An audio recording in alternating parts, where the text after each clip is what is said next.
کے مواعظ حسنہ سے ہم سامعین کو مستفیض فرمائیں۔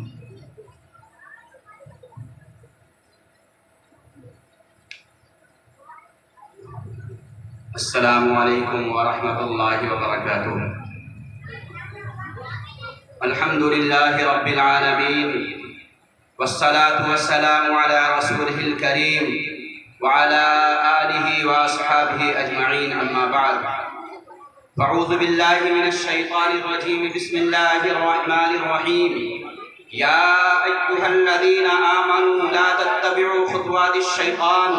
انه لكم عدو مبین۔ وقال النبي صلى الله عليه وسلم ان في الجسد مضغة اذا صلحت صلح الجسد كله واذا فسدت فسد الجسد كله الا وهي القلب، او كما قال عليه الصلاة والسلام۔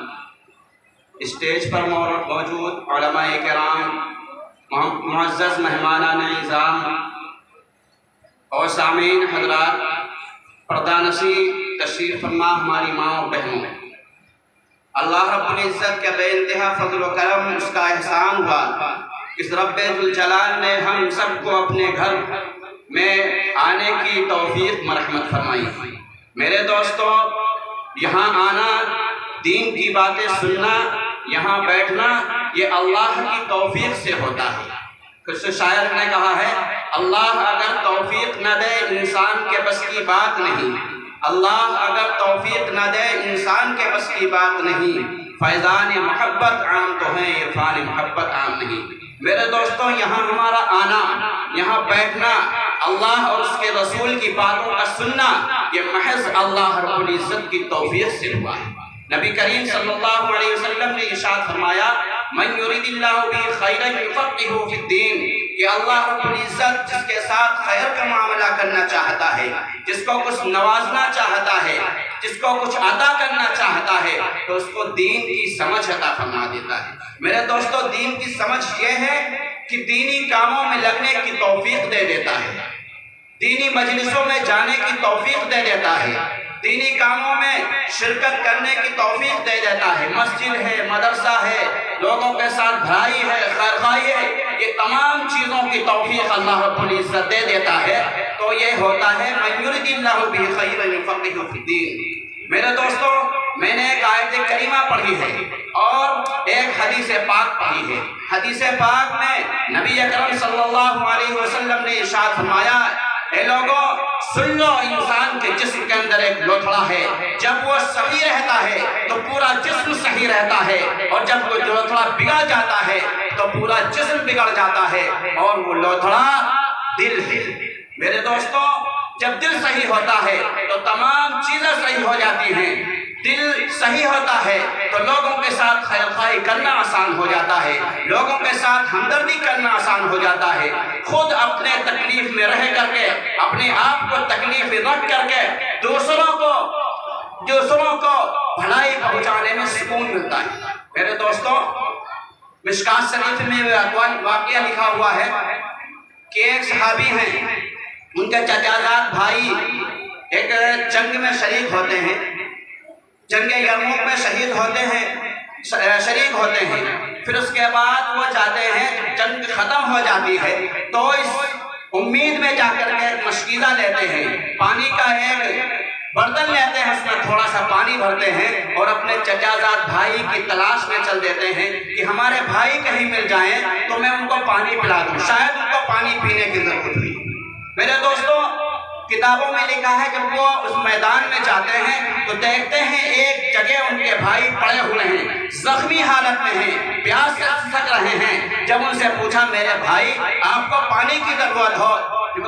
ضرورت ہے، تو وہ اتنی پیاس کی شدت لگی ہوئی تھی کہ وہ زبان سے بول نہیں پائے، انہوں نے اشارے سے کہا کہ ہاں ہم کو پانی کی ضرورت ہے۔ میرے دوستو، کتابوں میں لکھا ہے جیسے ہی انہوں نے ان کو پانی پلانے کی کوشش کی، ان کے پڑوس میں ایک اور زخمی پڑا ہوا تھا، اس نے آہ کیا، انہوں نے خود پانی پینے سے انکار کر دیا اور اشارہ کیا میرے بھائی کو مجھ سے پہلے پانی پلائیے۔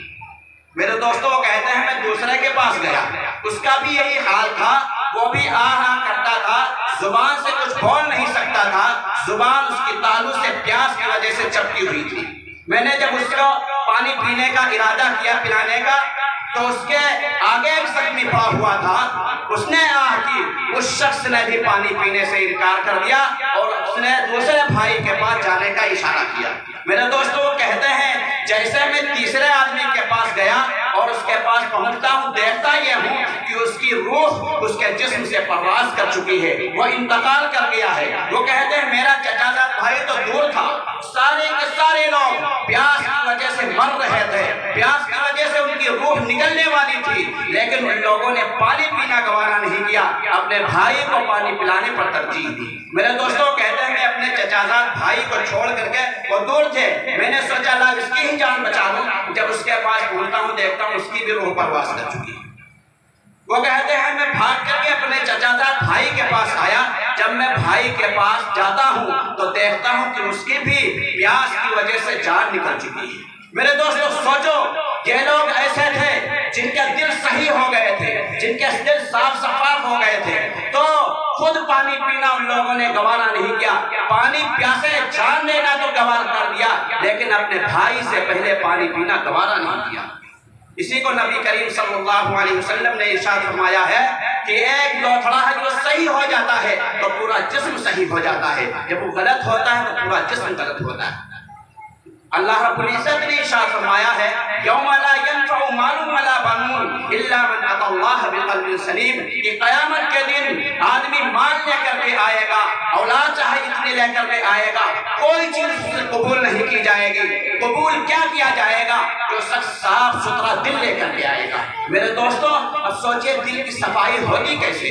نبی کریم صلی اللہ علیہ وسلم نے ارشاد فرمایا جب کوئی بندہ گناہ کرتا ہے تو اس کے قلب پر ایک سیاہ نقطہ لگ جاتا ہے، اگر وہ سچی توبہ کر لیتا ہے تو نقطہ زائل ہو جاتا ہے، اگر توبہ نہیں کرتا ہے تو نقطہ باقی رہتا ہے، دوسرا گناہ کرتا ہے دوسرا نقطہ لگتا ہے، تیسرا گناہ کرتا ہے تیسرا نقطہ لگتا ہے، دھیرے دھیرے گناہ کرتے کرتے نقطے لگتے لگتے اس کا پورا جسم سیاہ ہو جاتا ہے، پورا دل سیاہ ہو جاتا ہے، پھر اس پر خیر کی بات اثر نہیں کرتی۔ جب اللہ کے لیے کوئی استغفار کرتا ہے، گناہوں سے معافی چاہتا ہے، اللہ کی حمد و ثنا کرتا ہے، قرآن کی تلاوت کرتا ہے، ذکر کرتا ہے، تو اس سے دل صاف ہو جاتا ہے، پھر اللہ رب العزت اس کو تمام دینی کاموں کی توفیق دیتا ہے۔ خود پیاسے رہ کر کے دوسروں کو پانی پلانے میں اس کو مزہ آتا ہے، خود پیاس سے جان دینے میں اس کو مزہ آتا ہے، لیکن اپنے پڑوسی سے پہلے پانی پینا گوارا نہیں کرتا ہے۔ میرے دوستو سوچئے، ذرا احساس کریے کہ ہمارے اندر کیا چیز ہے، کیا ہمارے دل صاف و شفاف ہیں، کیا ہمارے دل اس لائق ہیں کہ ہم دوسروں سے پہلے پانی نہ پئیں اور اپنے بھائی کو پڑھائیں؟ ہمارا حال تو یہ ہے کہ ہم دوسروں کو تکلیف پہنچا کر کے خوش ہوتے ہیں، دوسروں کو گالی دے کر کے خوش ہوتے ہیں، دوسروں کی زمین تھوڑا کاٹ کر کے خوش ہوتے ہیں، دوسروں کا حصہ مار کر کے خوش ہوتے ہیں۔ میرے دوستو ضرورت اس بات کی ہے کہ دل کی اصلاح کی جائے، اللہ کا ذکر کیا جائے، استغفار کیا جائے، نمازوں کی پابندی کی جائے، اپنی اولادوں کو مدرسے میں بھیجا جائے، ان کو پڑھایا جائے، مدرسے سے تعلق رکھا جائے، مدارس والوں سے تعلق رکھا جائے، مسجد سے تعلق رکھا جائے، مسجد میں عبادت کرنے کو ترجیح دی جائے، اپنی آرام پر اللہ کی عبادت کو ترجیح دی جائے۔ میرے دوستو جب ہم یہ کام کرنے لگیں گے تو ہمارا دل صاف و شفاف ہو جائے گا، اور پھر اللہ کے لیے، دین کے لیے، اللہ کے رسول کے لیے، قوم کے لیے سب کچھ کرنا ہمارے لیے آسان ہو جائے گا، تمام مصیبتیں برداشت کرنا ہمارے لیے آسان ہو جائے گا۔ حضرت ابراہیم علیہ السلام جن کی ملت پر جو ہمارے نبی صلی اللہ علیہ وسلم کے بھی دادا ہیں، ان سے پہلے نبی گزرے ہیں، ان کا یہ واقعہ کتابوں میں لکھا ہے کہ حضرت ابراہیم علیہ السلام اپنے زمانے میں ایک دن بکریاں چرانے جا رہے تھے، تو وہ نبی جو ہوتے ہیں ان کا دل صاف و شفاف ہوتا ہے، اللہ کی محبت ان کے دلوں میں پیوست ہو چکی ہوتی ہے، اللہ کی محبت سے ان کے دل معمور ہوتے ہیں، تو ان کے لیے دیکھیے قربانی دینا، دین کے لیے جان مال سب کچھ قربان کرنا کتنا آسان ہو جاتا ہے۔ حضرت ابراہیم علیہ السلام بکریاں لیے ہوئے جا رہے ہیں، ایک شخص نے اللہ کی حمد و ثنا بیان کی، ایک شخص آتا ہے وہ پڑھتا ہے سبحان ذی الملک والملكوت سبحان ذي العزة والعظمة والهيبة والقدرة والكبرياء والجبروت. یہ الفاظ کہتے ہیں، اور جس سے جس کو محبت ہوتی ہے اس کی تعریف سننے میں، اس کی حمد و ثنا سننے میں، اس کے اوصاف سننے میں اس کو مزہ آتا ہے. حضرت ابراہیم علیہ السلام چونکہ خلیل اللہ ہیں، اللہ کے دوست ہیں، جیسے اللہ کی تعریف ان کے زبان ان کے کان میں پڑتی ہے فوراً مست ہو جاتے ہیں، ان کے کانوں میں رس گھل جاتا ہے، وہ فوراً اس بندے کے پاس جاتے ہیں کہ اللہ کے بندے ایک مرتبہ میرے رب کی تعریف انہی کلمات میں پڑھ کر کے آپ سنا دو جیسے آپ میرے رب کی تعریف کرتے ہیں. وہ کہتا ہے ابراہیم اگر میں اللہ کی تعریف کر دوں تو اس کے بدلے میں آپ مجھ کو کیا دیں گے؟ حضرت ابراہیم علیہ السلام کہتے ہیں جو ہمارے پاس بکریاں ہیں ان بکریوں میں سے آدھی بکریاں میں تم کو دے دوں گا، لیکن میرے اللہ کی تعریف آپ ایک مرتبہ کر کے اور سنا. تو بندہ پھر دوبارہ پڑھتا ہے سبحان ذی الملک والملکوت سبحان ذی العزت والعظمت والہیبت والقدرت والکبریاء والجبروت. یہ الفاظ کہتا ہے اور مرض بڑھتا گیا جھوجھو دوا کی. میرے دوستو جتنا ہی اللہ رب العزت کا نام کان میں پڑتا ہے، اللہ کا تذکرہ سننا، اللہ کا نام سننے کا شوق ان کے دل میں اور ابھرتا رہتا ہے. وہ کہتے ہیں اللہ کے بندے ایک مرتبہ اور سنا دے. وہ کہتا ہے کیا دو گے؟ وہ کہتے ہیں آدھی بکریاں جو ہمارے پاس بچی ہیں یہ بھی میں تجھ کو دے دوں گا، لیکن میرے اللہ کی تعریف ایک مرتبہ میرے سامنے اور کر دے. وہ پھر کرتا ہے، پھر ان کے کانوں میں رس گھل جاتا ہے، ان کے دل کا جذبہ محبت اللہ رب العزت کی محبت اور جوش مارتی ہے. وہ کہتے ہیں اللہ کے بندے ایک مرتبہ اور میرے رب کی تعریف ایک مرتبہ اور کر دے. وہ کہتا ہے ابراہیم اب تمہارے پاس کیا بچا ہے مجھے دینے کے لیے؟ اب اللہ کی تعریف میں اگر کروں گا تو مجھ کو کیا دیں گے؟ حضرت ابراہیم علیہ السلام کے الفاظ سنیے. حضرت ابراہیم علیہ السلام اللہ کے نبی ہیں، ساری بکریاں اس کو اللہ کے نام پر دے دی ہے، اللہ کی تعریف کے لیے ساری بکریاں دے دی ہیں. پھر فرماتے ہیں اے اللہ کے بندے تجھ کو ان بکریوں کے چرانے کے لیے ایک چرواہے کی ضرورت پڑے گی. میں تیرے ساتھ چلوں گا اور ان بکریاں کو چراؤں گا، لیکن اللہ کی تعریف ایک مرتبہ اور کر دی. بندہ کہتا ہے ابراہیم خوشخبری ہو، میں کوئی عام بندہ نہیں ہوں بلکہ میں ایک فرشتہ ہوں. اللہ نے ہم کو بھیجا تھا اور کہا جاؤ میرے خلیل کے سامنے میرا نام لو اور دیکھو میرے نام کے کیا دام لگاتا ہے. آپ امتحان میں کامیاب ہو گئے، آپ کو آپ کی بکریاں مبارک ہوں. اللہ رب العزت تو دل دیکھتا تھا کہ میرا بندہ ہمارے نام پر کیا قربانی دے سکتا ہے، اپنے جان کو کیسے نچھاور کر سکتا ہے، اپنے مال کو کیسے نچھاور کر سکتا ہے. میرے دوستو سوچو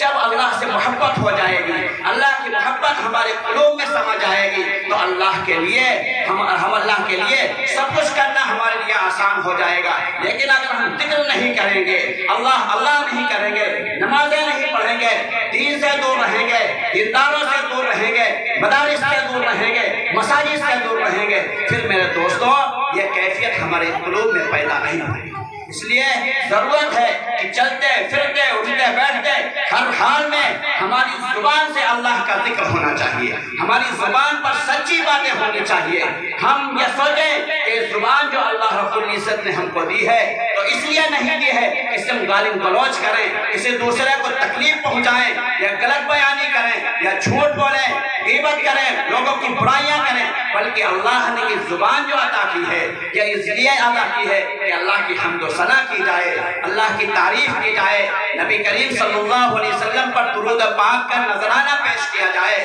لوگوں کو خیر کی باتیں سنائی جائیں، لوگوں کو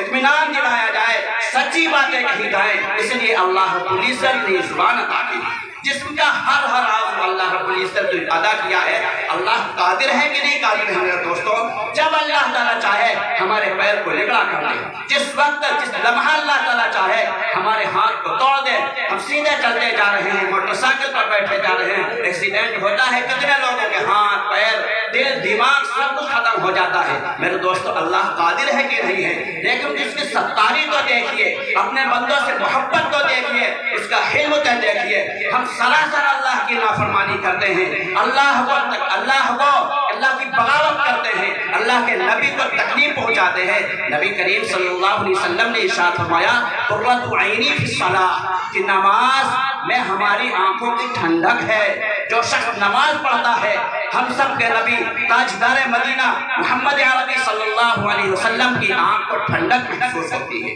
ان کا دل خوش ہوتا ہے، امتی کی طرف سے دل خوش ہو جاتا ہے۔ اور نبی کریم صلی اللہ علیہ وسلم نے فرمایا تارک الصلاۃ سے، نماز چھوڑنے والے سے ہم کو تکلیف ہوتی ہے۔ میرے دوستو سوچو، اللہ کے لاڈلے نبی صلی اللہ علیہ وسلم کو نماز چھوڑ کر کے جو شخص تکلیف پہنچائے تو اللہ رب العزت کیا اس سے خوش ہوتے ہیں۔ لیکن میرے رب کی مہربانی پر قربان جائیے،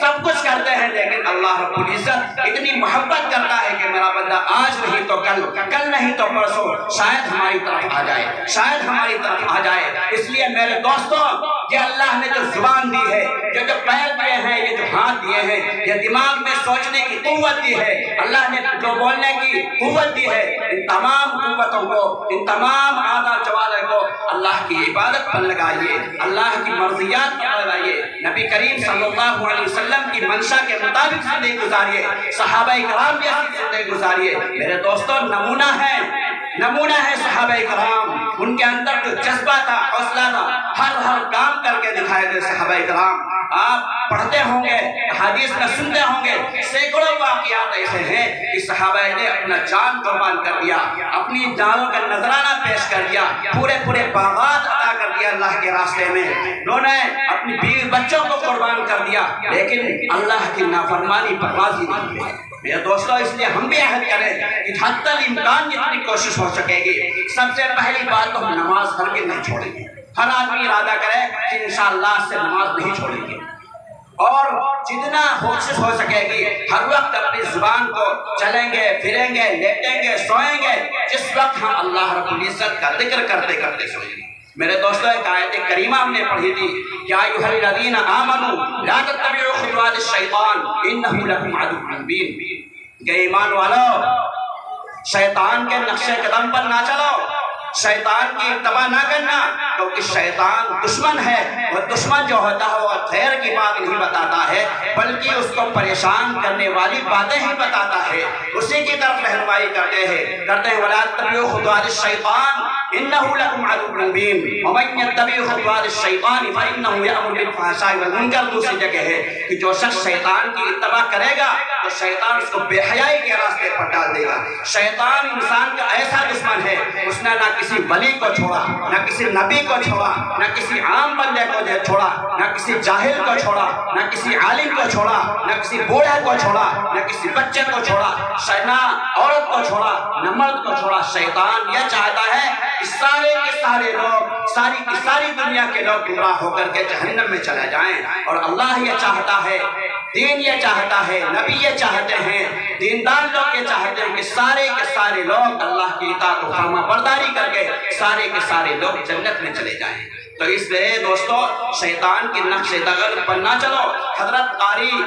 طیب صاحب رحمۃ اللہ علیہ، جو دارالعلوم دیوبند کے محترم ہیں، انہوں نے اپنی کتاب میں واقعہ لکھا ہے کہ بنی اسرائیل میں ایک بہت بڑا عابد تھا، بہت بزرگ تھا، ہر وقت اللہ کا ذکر کیا کرتا تھا، اپنی زبان سے ایک لمحہ بھی وہ اللہ کی نافرمانی نہیں کرتا تھا۔ لوگ ملنے آتے تھے، بس ضرورت کے مطابق کلام کرتا تھا، پھر اللہ کے ذکر میں لگ جاتا تھا، نمازوں میں لگ جاتا تھا، دن بھر روزہ رکھتا تھا، رات بھر عبادت کیا کرتا تھا۔ میرے دوستو، اس طرح بڑا عابد تھا، لیکن شیطان نے اس کو بھی گمراہ کر دیا۔ قاری طیب صاحب رحمۃ اللہ علیہ لکھتے ہیں کہ وہ بہت بغداد میں وہ آدمی تھا، بزرگ تھا،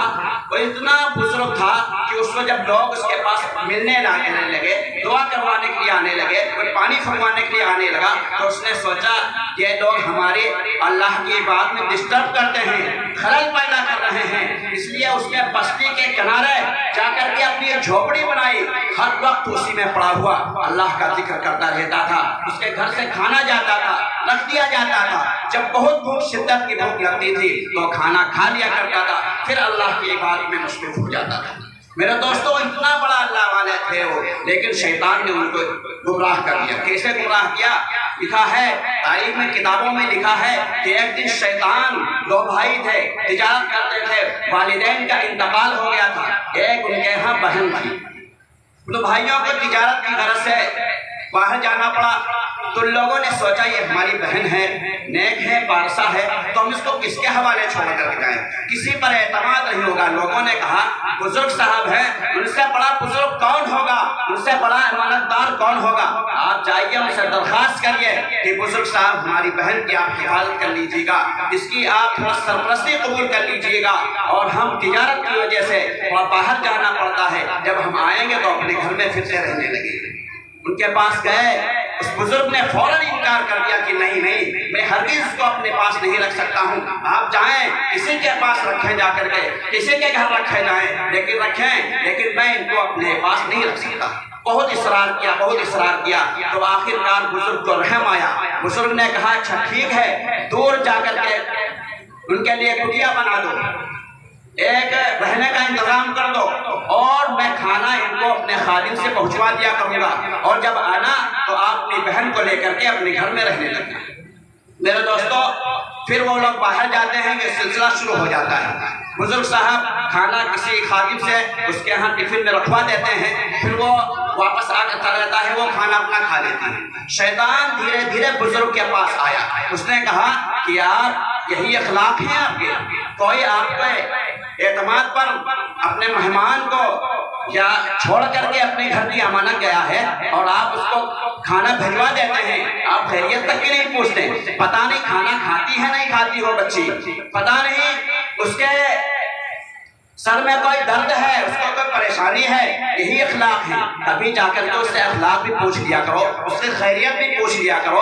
تو بزرگ صاحب کو دھیرے دھیرے سے شیطان جب بہکاتا ہے، نیک لوگوں کو نیکی کے راستے سے بہکاتا ہے، جس کے دل کے اندر نفسانی شہوت سوار ہوتی ہے تو شہوت کے راستے سے بھڑکاتا ہے، کوئی تاجر ہوتا ہے اس کو تجارت کے راستے سے بھڑکاتا ہے۔ وہ بزرگ تھے تو اخلاق کو لے کر کے، کردار کو لے کر کے اور خیرخواہی کو لے کر کے صرف بہکانا شروع کیا۔ بزرگ صاحب پھر اس کے بعد خود جانے لگے، ٹفن رکھنے لگے، اور اس سے خیریت پوچھتے، بیٹی ٹھیک ہو، کوئی پریشانی تو نہیں ہے؟ وہ کہتی نہیں، بزرگ صاحب کوئی پریشانی نہیں ہے، اور آتا ہے کھانا کھا لیتی۔ پھر اس کے بعد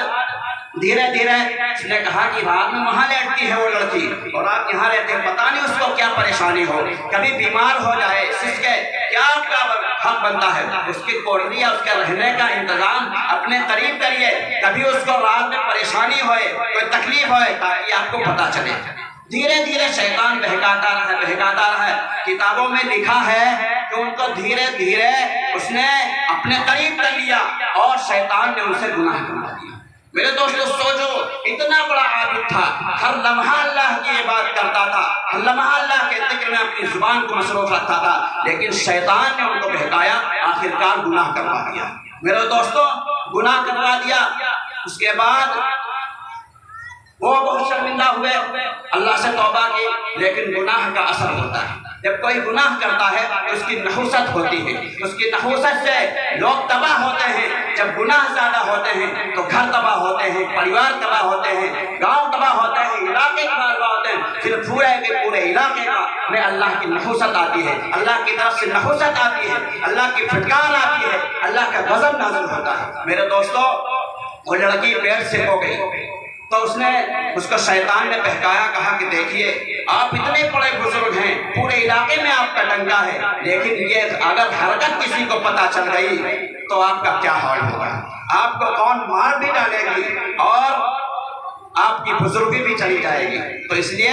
کہ اسی طریقے سے اس کا قصہ ختم کریے۔ شیطان نے ان کے دماغ کے اندر وسوسہ ڈالا کہ اس کو قتل کر دیجئے، آپ تو اتنے بڑے بزرگ ہیں، اللہ کی عبادت کر کے اللہ سے رو دھو کر کے معافی مانگ لینا، اور اللہ تو ہر گناہ کو معاف کرنے والا ہے، تاکہ آپ کی بزرگی نہ ختم ہو، علاقے میں جو آپ کا فیض پہنچ رہا ہے وہ فیض بھی جاری رہے۔ میرے دوستو پھر شیطان نے یہ کام کروا کے پھر قتل بھی ان سے کروا لیا۔ میرے دوستو دیکھو،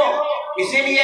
اللہ کا فرماتا ہے ان الشیطان لکم عدو مبین، اے ایمان والو سن لو، شیطان تمہارا دشمن ہے، شیطان کی اتباع نہ کرنا، اس کی بات نہ ماننا۔ جو شخص شیطان کی اتباع کرے گا تو شیطان بے حیائی اور برے کاموں پر اس کو ڈال دے گا۔ میرے دوستوں پھر قتل کروا دیتا ہے، واقعہ لکھا ہے، قتل کر کے وہیں پر قبر کھود کر کے، گڈھا کھود کر کے اس کو دفن کر دیتا ہے۔ اس کے بھائی آتے ہیں، کہتے ہیں بزرگ صاحب میری بہن کہاں ہے؟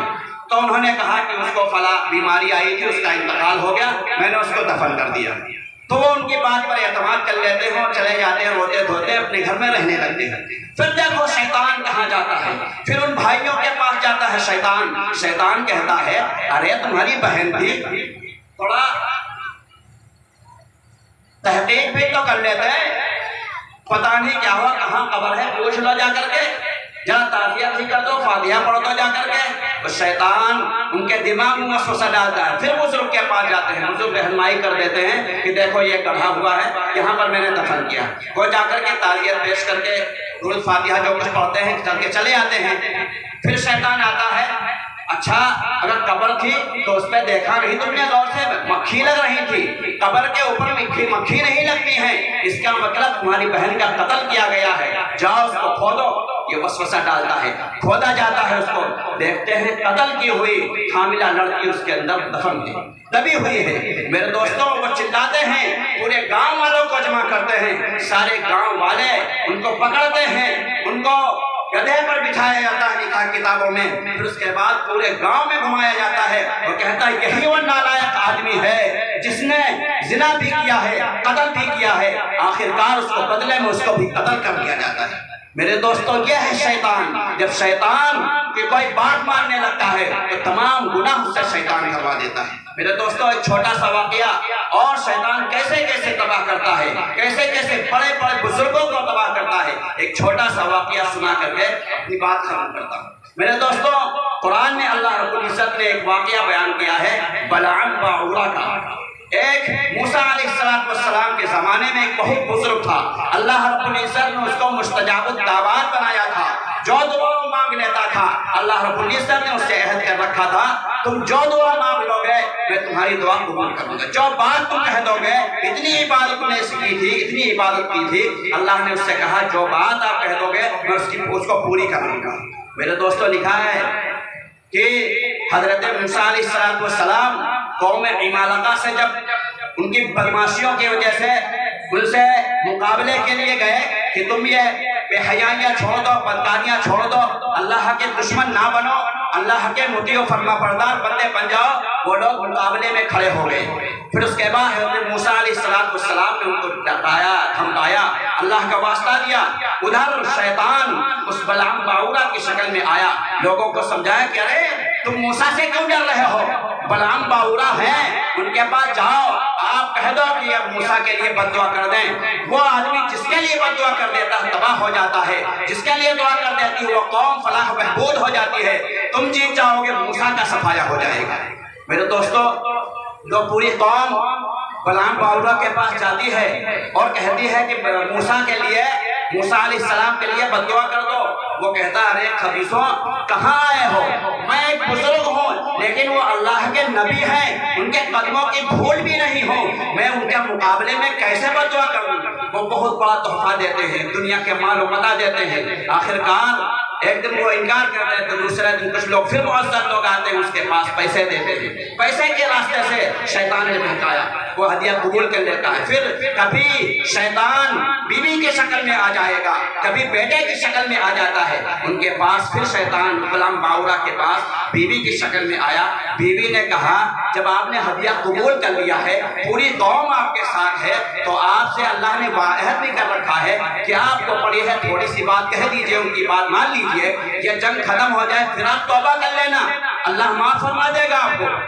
وہ چلتے ہیں، بہرحال کھچر پر سوار ہو کر کے جہاں موسیٰ علیہ السلام تھے ان کی بستی کے قریب جانے کی کوشش کرتے ہیں اور وہاں بد دعا کرنے کی کوشش کرتے ہیں۔ میرے دوستو تاریخ میں لکھا ہے، تفسیر میں لکھا ہے قرآن کی کہ جیسے وہ جانے لگتا ہے اس کا کھچر جس پر سوار ہوتا ہے وہ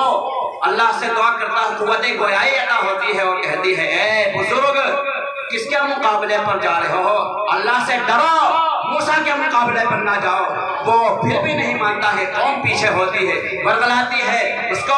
بہت بڑے بڑے عہد و پیمان کرتا ہے کہ ہم تم کو فلاں دے دیں گے، یہ کر دیں گے، وہ کر دیں گے، تم کو آپ کا رہبر بنا لیں گے اپنی قوم کا۔ میرے دوستو بہرحال موسیٰ علیہ السلام کے سامنے جا کر کے وہ دعا کے لیے ہاتھ اٹھاتا ہے، اور جیسے ہاتھ اٹھاتا ہے اللہ رب العزت اس کی زبان پر وہ کلمے جاری ہی نہیں کرتے، وہ اپنی قوم کی ہلاکت کی دعا کرنے لگتا ہے، وہ موسیٰ کی سرفرازی کی دعا کرنے لگتا ہے۔ قوم اس کی بلبلا اٹھتی ہے کہ ہم نے تو موسیٰ کے خلاف موسیٰ کے لیے بددعا کرنے کے لیے کہا تھا، تم تو ہمارے لیے بددعا کرنے لگے۔ تو وہ کہتا ہے کیا کریں، ہماری زبان پر ہمارا کنٹرول ختم ہو گیا ہے، میں بولنا کچھ اور چاہتا ہوں لیکن بولتا میرے زبان سے نکلتا کچھ اور ہے، میرے منہ سے نکلتا کچھ اور ہے میرے دوستوں۔ لیکن پھر وہ کوشش کرنے لگتا ہے، دوبارہ قوم آتی ہے، پھر بلبلاتی ہے، پھر وہ کوشش کرنے لگتا ہے۔ میرے دوستوں لکھا ہے جتنی کوشش کرتا رہا اس کی زبان اس کی باہر آتی رہتی ہے، حتیٰ کہ اس کی زبان سینے تک کی لٹک جاتی ہے، بعض کتابوں میں لکھا ناف تک لٹک جاتی ہے، پھر وہ اس کی مستجاب الدعوات ہونا بھی اس سے چھوٹ جاتا ہے، فرشتے آتے ہیں اس کی وہ ایمان کی صفت بھی اس سے نکال لے جاتے ہیں۔ پھر جاتے جاتے شیطان اس کے پاس جاتا ہے اور وہ ایک شیطانی مشورہ دیتا ہے اور کہتا ہے کہ اپنی قوم کی جوان لڑکیوں کو سنوار سنبھال کر کے اور بڑھیا سے کپڑے پہنا کر کے موسیٰ کی قوم میں بھیج دو، اگر یہ لوگ پھسل گئے، بدکاری کا گناہ ہو گیا تو جس قوم میں یہ گناہ ہو جائے گا اس قوم کو اللہ رب العزت ہلاک کر دے گا، ذلیل و خوار کر دے گا اور اس کے ہر دشمن کے مقابلے میں اس کو پست کر دے گا۔ میرے دوستوں وہ لوگ پھر یہ تدبیر کرتے ہیں، موسیٰ علیہ السلام کے ساتھیوں میں جوان لڑکیوں کو بھیج دیتے ہیں، وہ سارے کے سارے سر جھکا لیتے ہیں، ایک نالائق شخص ہوتا ہے وہ ایک لڑکی کا ہاتھ پکڑتا ہے اور اس کے ساتھ لکھا ہے کہ گناہ کرواتا ہے، بدکاری کا گناہ کر لیتا ہے۔ میرے دوستو اللہ رب العزت کو اتنا سخت یہ گناہ لگتا ہے، اللہ رب العزت کو اتنا ناپسند آتا ہے، جیسے ہی وہ بدکاری کا گناہ کرتا ہے، بدکاری کا گناہ کرتا ہے، فوراً اللہ کی طرف سے تعاون آ جاتا ہے اور پوری قوم سے ایک گھنٹے کے اندر 70,000 لوگوں کی موت ہو جاتی ہے۔ میرے دوستو سوچو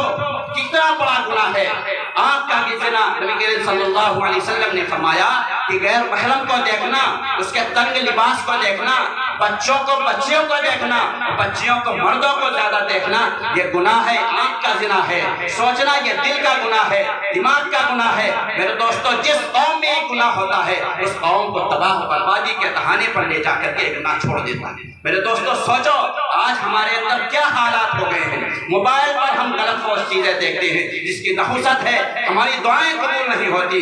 اس گناہ کی نحوست کی بنا پر اللہ رب العزت 70,000 لوگوں کو موت کی گھاٹ ڈال دیتا ہے۔ آخرکار حضرت موسیٰ علیہ السلام آتے ہیں، اللہ سے توبہ کرتے ہیں، اس زانی کو قتل کر دیتے ہیں، تلوار نکال کر کے دونوں کو قتل کر دیتے ہیں اور اللہ سے دعا کرتے ہیں اللہ اس نالائق نے ہماری قوم پر عذاب کی دعوت دے دی، آپ ناراض ہو گئے، میرے اللہ آپ مجھے معاف کر دیجئے، میری قوم سے اس عذاب کو ہٹا دیجئے۔ میں سب لوگ توبہ کرتے، ساری قوم مل کر کے توبہ کر دیے، اللہ رب العزت تعاون کو ختم کر دیتا ہے۔ آپ سوچئے اتنا بڑا عابد و زاہد تھا جس سے اللہ نے عہد کر رکھا تھا، لیکن وہ شخص شیطان کے نقش قدم پر چلا، شیطان کی اتباع کی، اللہ نے اس کے مستجاب الدعوات ہونے کو ختم کر دیا، اس کے دل سے ایمان کو نکال لیا، اس کی قوم پر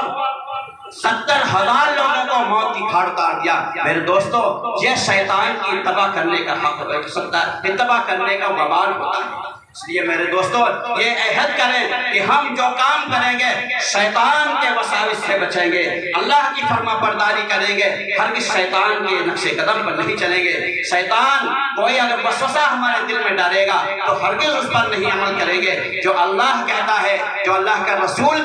کہتا ہے، جو شریعت کہتی ہے، جو دین کہتا ہے، وہی کام ہم کریں گے۔ اللہ رب العزت ہم سب کو اللہ کی مرضی کے مطابق زندگی گزارنے کی توفیق عطا فرمائے، شیطان کے وساوس سے، شیطان کے نقش قدم پر چلنے سے ہماری حفاظت فرمائے، جو باتیں کہی گئی ہیں اس پر عمل کرنے کی توفیق عطا فرمائے۔ وآخر دعوانا الحمدللہ رب العالمین۔